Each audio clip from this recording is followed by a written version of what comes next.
Have you noticed how everybody takes it for granted a bad experience is automatically, unreservedly, unremittingly bad? That nothing good could ever come from a bad childhood, for example. I'm hearing the comment more and more often that we have become a victim society. Maybe this is true. Consider. Don't we hear these comments a lot? I was mistreated when I was a child.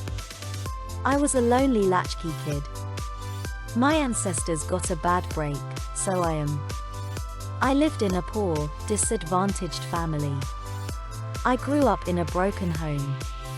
I didn't get the proper advantages. I was constantly criticized as a child. Every one of these comments sounds a lot like self-pity, like who I can't be helped because I've been scarred beyond reclaim.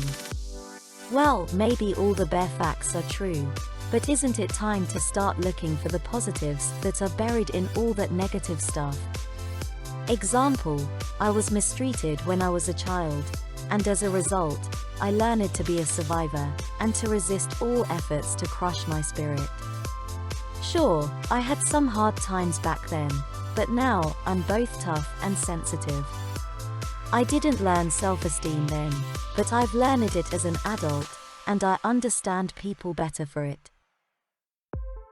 Example, I was a latchkey kid, and everyone treated me like an abandoned orphan. But it was great. My dad and mom fought all the time, so coming home to a quiet house was a wonderful break, and I loved it. See what I'm getting at here? You have the right to take any piece of your personal history and reinterpret it to your advantage rather than to your detriment.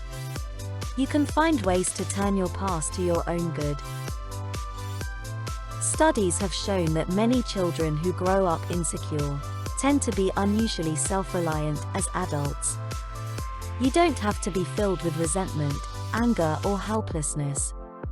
You could choose to feel something more pleasant, at least part of the time. And if you did choose to feel better about yourself, what do you think the result might be? Did you know this is what many of the most successful people do? If they have a terrible experience, they simply turn it this way, and that till they find a new aspect to emphasize. One that makes them feel better about themselves. Don't believe me? Go read any great person's biography. It's almost a given that winners only become winners after overcoming huge difficulties. And they overcome because they keep trying, keep learning how to control their own thinking until they get good at it. So, if you've got anything at all in your past that drags you down, angers you or depresses you, you have the right to look at it more closely. You can find more than garbage in your past. There's gold in your history, too. And all you've got to do is learn to look for it.